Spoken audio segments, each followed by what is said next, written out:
This is Talk Business and Politics with Roby Brock. During the August congressional recess, lawmakers and the president have had some time to stew over the pending decision tied to a U.S.-Iranian nuclear agreement. Fresh from a trip overseas to the Middle East is freshman 4th District Congressman Bruce Westerman, who now joins us. Thank you for being here. Great to be here, Roby. I'm not going to start, though, with your trip abroad. I want to come back home to South Arkansas and the 4th District. We got some bad news this week from the Camden Super Project with Lockheed Martin. Didn't win the bid, went to Oshkosh, by gosh, and nobody's real happy about that, I don't think, in Arkansas. That was a tough one. We were so excited about it. You know, my background is an engineer, so seeing this vehicle that Lockheed had built, and maybe I was biased in looking at it, but I sure thought the Lockheed vehicle was a better vehicle. But they went through the process, and the Department of Defense selected Oshkosh, much to our chagrin.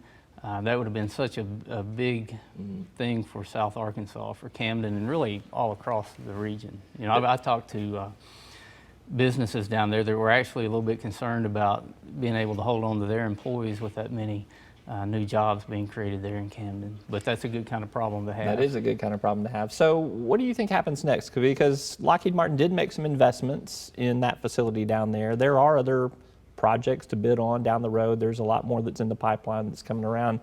Do you think Lockheed Martin's got its eyes on maybe a plan B as a result of not winning this deal? Yeah, Lockheed Martin's a huge company. They've been in the aircraft business for a long time, and I think they're here to stay in Camden, but they do have a phenomenal facility there. The Majority Whip, Steve Scalise, came down last week, I guess it was, and we toured it with Congressman Womack and Congressman Hill, and a very impressive facility. So there's a lot of space for another project to take place there. But they haven't given you any indication of what that might be or if they might do that?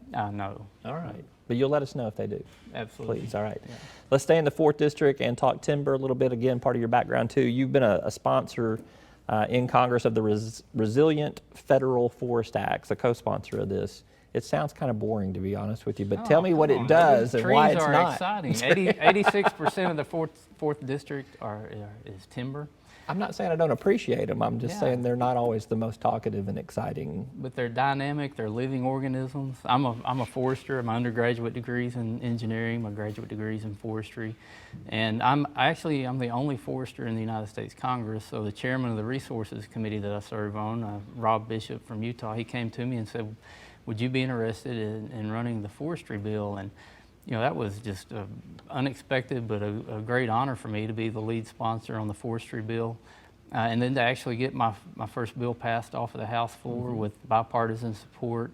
And the exciting thing is that it's something that would be very good for a treasured resource in our timber. Over 60 million acres from Maine to Alaska would be affected by this. And if you've seen what's happening on the West Coast, a lot of this treasured resource is going up into smoke. But healthy forests is a winning situation no matter what angle you look at it. It's good for the economy, it's good for water and air, it's good for wildlife habitat. If you want less carbon in the air, grow more trees. This may be one of the only freshmen to get something all the way through and signed into law. We'll see where it goes. Let's talk about your trip to Israel, to the Middle East. You just came back from earlier this month.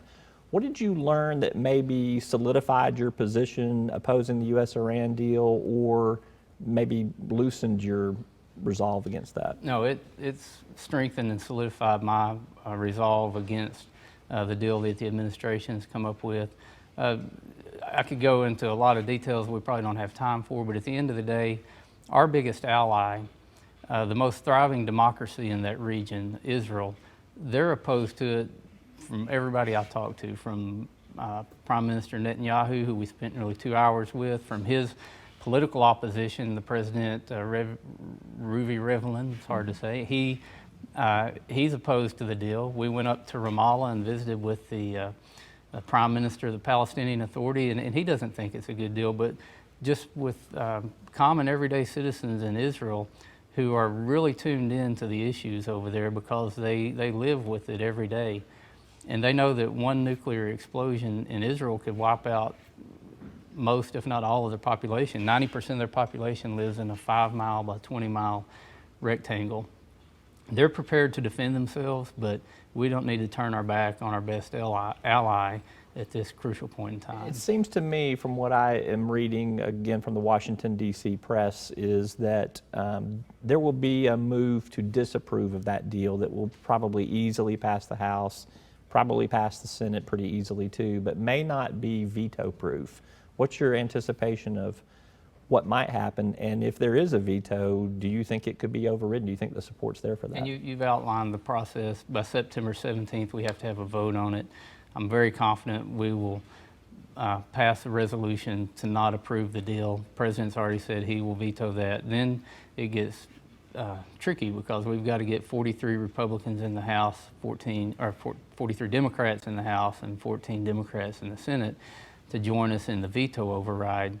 And if there was ever a time to forget if you're a Republican or a Democrat or an independent and just be an American, I think this is the time for it, because some people have said this is the biggest decision Congress will have made in the past 70 to 100 years. Only time will tell that.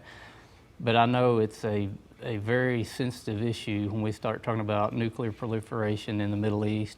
From the #1 state sponsor of terror in the world, in Iran, who've openly, the Ayatollah and President Rouhani, they've both said they want to annihilate Israel, and Israel's the little Satan and America's the big Satan. And I'm disappointed that we were even negotiating with terrorists to start with.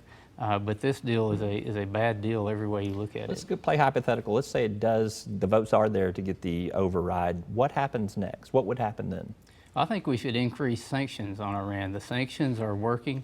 The president has gone out and negotiated with the G5+1 before Congress even votes on this. They're using that as leverage to say, well, if America is going to be in this, we're going to be in it alone. But I think that's okay, because we're talking about a $400 billion economy in Iran versus an $18 to $19 trillion economy in the U.S. If we impose sanctions on Iran and tell the others who want to trade with Iran that you pick Iran or the United States, I think they'll easily choose to deal with U.S. versus Iran. All right, I'm getting the wrap-up sign here. One last quick question for you. Razorback football season's about to begin. Give me your one-loss picks. What's it going to be? What's the record going to be this year? Well, I'm as confident as anybody going into the season. Just like every year, we're going to go undefeated and win the national championship, and woo pig suey all the way. All right, I'll see you at the national championship game. Congressman Bruce Westerman, thank you for being here. Appreciate it. Thanks, Roby.